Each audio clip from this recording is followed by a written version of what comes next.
고맙다. 살아있어서 고맙고, 밥 굶지 않아서 고맙고, 크게 노래 불러도 방해받지 않는 외딴 집이 있어서 고맙다.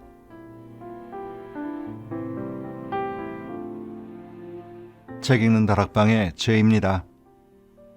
오늘 소개해드릴 책에 실린 글의 일부인데요. 김재진 시인의 신작 에세이 바람에게도 고맙다가 출간이 되었습니다. 제가 개인적으로 이분의 글을 좋아해서 산문집인 사랑할 날이 얼마나 남았을까? 사랑한다는 말은 언제라도 늦지 않다와 시집 삶이 자꾸 아프다고 말할 때를 예전에 제 채널에서 소개해드린 바 있습니다. 이분의 글은 군더더기 없이 단순하면서도 그 속에 녹아있는 삶의 본질에 가다있는 진지함과 긍정의 에너지가 글의 밀도를 더해줘서 글을 자꾸 음미하게 되는 것 같습니다. 작가는 대학에서 기학을 전공했고 라디오 방송국 PD로 일을 한 적도 있습니다. 시와 소설로 신춘문예에 당선되면서 40년이 넘게 글을 써왔는데요. 그림도 아주 잘 그리십니다. 이렇게 다재다능한 재능과 다사다난한 인생살이를 통해 깨달은 삶의 성찰이 녹아있어서인지 그분의 글은 많은 독자들에게 깨달음과 위안을 주고 있습니다. 이 바람에게도 고맙다에는 자신이 직접 그린 그림 45점과 함께 삶의 슬픔에서 발견한 아름다움, 그리고 위로의 시와 단상들 134편을 담았습니다. 앞서 소개해드린 짧은 글에서도 느낄 수 있듯이 이 책을 읽다 보면 우리가 존재한다는 사실 하나로도 고맙고 벅찬 일임을, 미우나 고우나 사람과 함께 한다는 것이 얼마나 감사한 일인 것인가를 새삼 느끼게 됩니다. 그럼 책 속으로 함께 들어가 보실까요? 동백 낙화. 잠 안 오는 밤, 떨어지는 동백을 생각한다. 온몸 던지듯 뚝뚝 떨어지던 그 단호한 낙화를 떠올린다. 꽃의 기품은 지는 순간 드러난다. 화려하던 모란의 낙화를 아는가? 모란의 낙화는 추락이 아니라 몰락이다. 화려하던 꽃잎은 시들고 메말라 바닥으로 떨어지고 싱그럽던 향기는 바람과 함께 사라졌다. 사람의 마지막 또한 마찬가지라 모란처럼 지는 죽음은 흔해도 동백처럼 단아하게 지는 삶은 많지가 않다. 만물의 영장이라 하지만 인간은 아무도 자신의 마지막을 결정하지 못한다. 안락사를 선택해 스위스로 간 누군가의 기사가 언론에 보도되고 스스로 선택하는 생의 마지막이 용기와 기회인 듯 부러워진다. 단숨에 질 수 있는 삶이라면 이풍진 세상인들 무엇이 두려울까? 병들어 죽을 때가 된 늑대는 무리를 떠나 숲으로 가고 병들어 날아갈 수 없는 새들은 나뭇가지를 떠나 바닥으로 내려온다.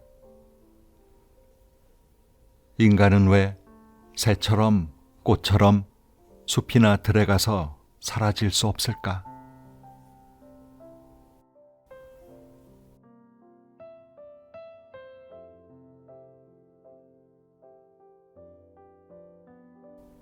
무심한 날들. 무심할 때가 있는가 하면 하루하루가 백척간도에 서 있는 듯 위태로울 때도 있다. 천길 낭떠러지 앞에 서 있는 듯 불안한 날이 계속될 때 비로소 우리는 무심한 날들의 소중함을 깨닫는다. 깨달음이란 그런 것이다. 내 밖에 있던 어떤 것이 내 안으로 들어와 바깥과 안의 경계가 없어지는 것이다.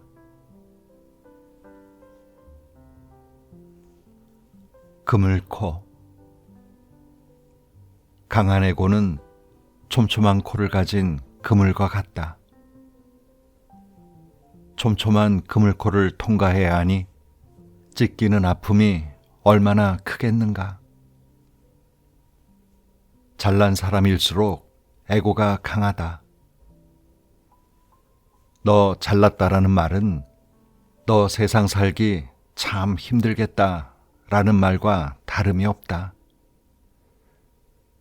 칭찬이 아니라 한탄이나 멸시라는 뜻이다.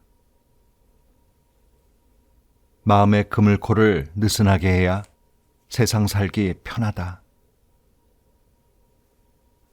에고가 가장 좋아하는 것은 칭찬이다. 그것에 맞들인 에고는 겸손과 점점 멀어진다.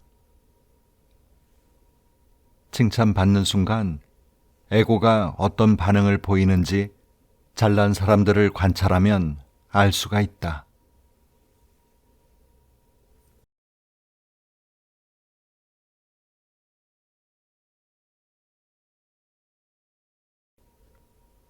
날개. 우리가 날지 못하는 것은 날개가 없어서가 아니라 날개를 펴지 못하기 때문이다. 허공에 발자국 하나 남기지 않고 새들은 잘도 날아가지만 마음의 속박에 묶여 우리는 가지고 있는 날개조차 펼 생각을 안 한다. 우리를 구속하는 것은 우리가 처해 있는 상황이나 순간순간 마주치는 현실이 아니라 그런 상황과 현실에 대한 집착인지 모른다. 바늘에 꽂힌 채 날아가지 못하는 표본상자 속의 곤충처럼 상황 또는 현실이라는 바늘에 집착해 우리는 스스로를 한 곳에 꽂아놓고 있는 것은 아닐까? 사라져서 아름다운. 그 자리에 있어서 아름다운 것이 있다. 나무, 산, 별, 이런 것이다. 사라져서 아름다운 것도 있다. 안개, 강, 꽃, 이런 것이다. 벚꽃잎 날리는 봄날의 산길을 헌 신발 벗어들고 걸어가 보라. 흘러서 사라져야 강은 강답고 안개 속에 지워져간 젊은 날의 약속은 더 이상 지킬 수 없어 아름답고 애틋하다. 빨갛게 열매 익은 산수유 마을의 가을은 어떤가? 잎 떨어져 앙상한 가지에 매달려 추락할 시간을 준비하는 기다림은 차가운 설이인 양 속절없고 애잔하다. 시리듯 그리운 것이 인생엔 있다. 사라져서 아름다운 것이 진짜 아름다운 것이다. 사람 또한 마찬가지라.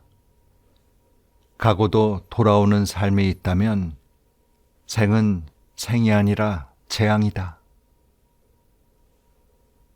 소멸은 유한한 삶을 위한 신의 선물이니 속박된 생이여 이제 안녕.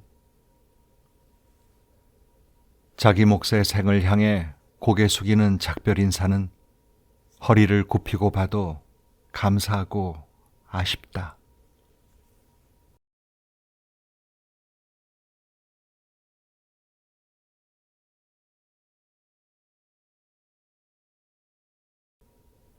상처와 이해. 상처가 많은 사람일수록 냉소적이거나 공격적이다. 다칠 것이 두려워 먼저 벽을 쌓거나 선제 공격하는 것이다. 상처를 알면 공격 또한 이해할 수 있다. 그러나 이해만으로 용서가 되는 것은 아니다. 이해는 용서의 첫 단계일 뿐. 누군가를 이해하기 위해선 저항 없이 상대를 바라보는 법을 배워야 한다. 저항이란 싫다며 밀어내는 감정이며 욕망이란 좋다고 끌어당기는 감정이다. 저항 없이 바라본다는 말은 상대를 이렇다 저렇다 평가하지 않고 있는 그대로 바라본다는 말이다. 있는 그대로 바라볼 수만 있다면 우리는 지금까지 보지 못했던 것들을 발견하게 된다. 내가 보지 못했던 것들은 상대 또한 보지 못했던 것들이다. 우리는 서로 보고 싶은 것만 보며 살아온 것이다. 있는 그대로 바라보는 것, 그것이 이해의 첫 단계이다. 내려놓아야 할 것들 내려놓지 못한 채 집착하는 사람은 노화의 속도가 빠르다고 한다. 결핍과 성취. 우리는 언제나 결핍에 시달린다. 가지고 있어도 마음은 늘 부족하다고 느끼는 것이다. 그렇다면 결핍은 마음의 문제인가, 물질의 문제인가? 마음의 문제라면 그 마음의 주인은 누구인가? 그것이 아니라 물질의 문제라면 결핍이 해소되는 물질의 크기는 어디까지인가? 봄이 들판에 꽃을 피운다. 당연하지만 저 꽃이 영원히 필 것은 아니다. 봄이라는 조건이 주어졌기에 피었을 뿐 조건이 사라지면 꽃도 사라진다. 물질도 마음도 조건이 주어지면 일어나고 조건이 사라지면 따라서 사라진다. 삶 또한 마찬가지라 조건이 닿으면 끝나게 된다. 내게 주어진 생의 조건은 어디까지일까? 죽어도 크게 아깝지 않은 나이가 되면 삶의 완성은 성취에 있는 게 아니라 버림에 있다는 것을 깨닫게 된다.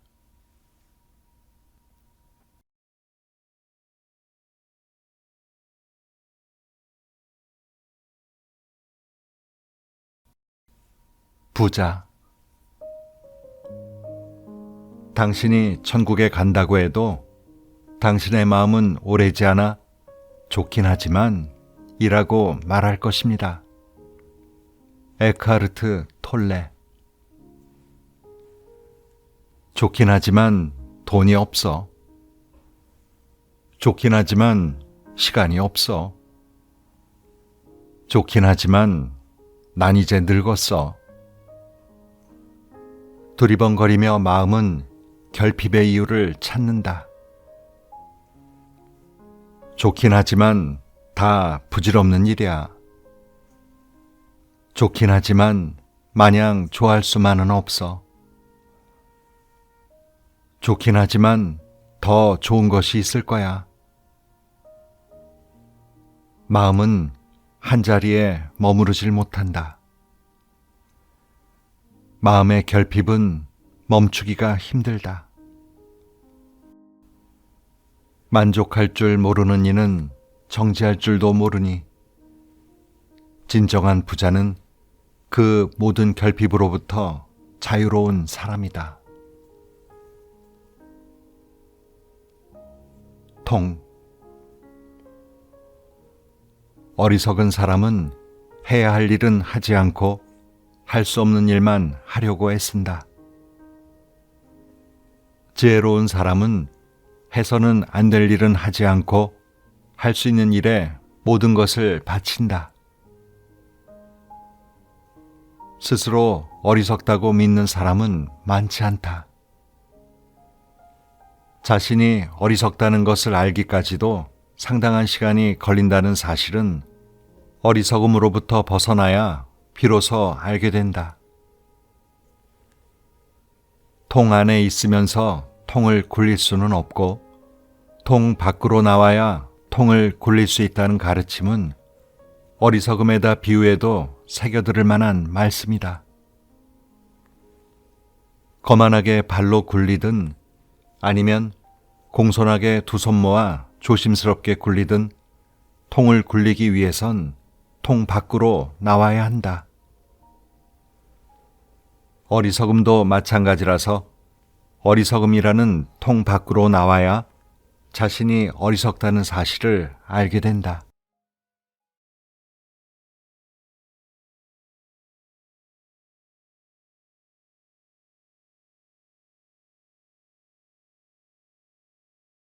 모르는 곳으로의 여행. 그것이 우리를 설레게 하는 이유는 낯선 곳에 간다는 이유 하나 때문만은 아니다. 알아들을 수 없어서 더 좋은 이국의 언어는 새들의 지저귀민 듯 기분 좋게 귀를 간지럽히고 묶여있던 것으로부터 해방된 영혼은 근거 없는 너그러움으로 경계를 푼다. 기대와 멸시와 집착과 부러움이 얽히고 설켜 있는 익숙함으로부터 벗어나 영혼은 비로소 자유를 누린다. 다만 느낄 뿐 그곳에선 아무것도 기록할 것이 없다. 다가오는 모든 것을 차별 없이 받아들이며 꽃들과 바람과 알아듣지 못하는 말들의 생경함과 햇볕에 그을린 사람들의 주름살 속으로 공기처럼 스며들어 분해될 뿐이다. 회귀. 치유란 전체를 받아들이며 전체를 내려놓는 일이다. 사랑도 마찬가지이다. 통째로 받아들이고 통째로 내려놓는다는 의미에서 사랑과 치유는 같은 것이다. 치유도 사랑도 마음의 찌꺼기를 비우는 순간 일어난다. 비운다는 것은 어딘가에 매달려 있는 마음을 쉰다는 말이다. 치유도 사랑도 마음이 쉰 자리에서 일어난다. 치유란 원래의 자리로 돌아가는 것이다. 사랑 또한 원래의 나로 돌아가는 일이다. 보고 싶은 얼굴. 하고 싶은 일과 하고 싶지 않은 일이 있다. 살아오면서 대체로 하고 싶지 않은 일은 하지 않았다. 예를 들면 정당하지 않은 일에 고개를 숙이거나 허리를 굽혀 누군가에게 복종하는 일이다. 그러나 하고 싶지 않아도 할 수밖에 없는 일이 삶에는 많다. 시간이 가고 살아온 날보다 살아갈 날이 더 짧은 나이가 되면 하고 싶지 않은 일은 단호하게 하지 않는다. 만나고 싶지 않은 사람은 단호하게 만나지 않는다. 보고 싶은 사람만 보며 살아가면 좋지만 보고 싶은 사람 숫자가 점점 줄어드는 것은 슬픈 일이다. 보고 싶은 얼굴은 대체로 과거에 있고 돌이켜보면 그들은 따뜻했다. 얼마나 시간이 더 주어질지 모르지만 떠올리면 따뜻해지는 그런 사람으로 살고 싶다.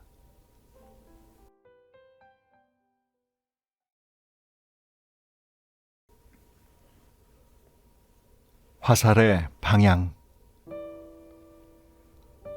화살이 날아가는 방향을 알 수 있다면 나라가 꽂힐 곳도 알 수 있다. 인생도 마찬가지라서 그것이 흘러가는 방향을 알고 있다면 가 닿을 곳도 미루어 짐작할 수 있다.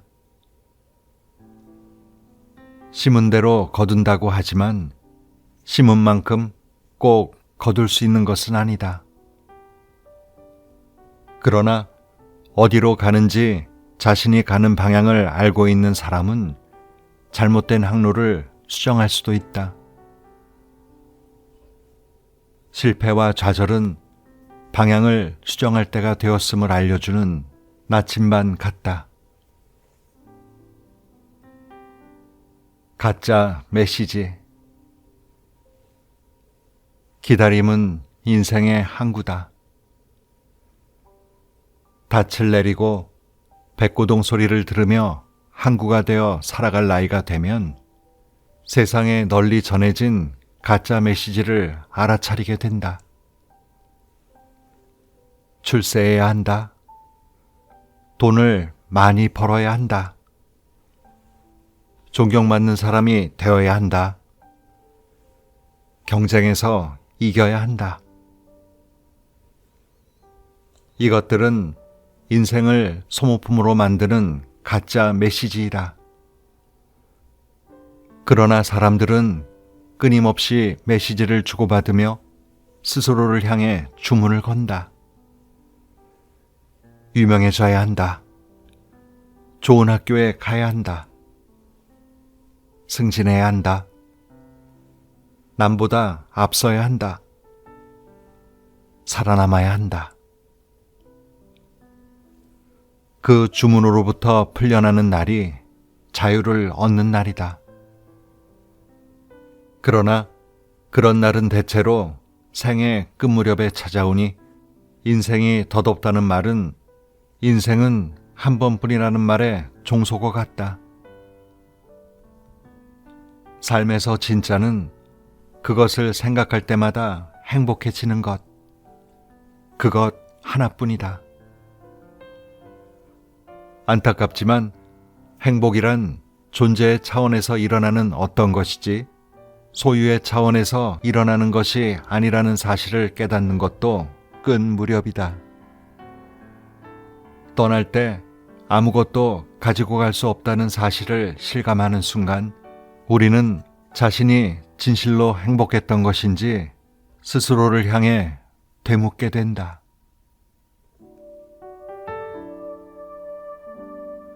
참된 무소유는 얼마나 가졌느냐 그렇지 않느냐보다 가진 것을 얼마나 나눌 수 있느냐 그렇지 않느냐에 달려있다.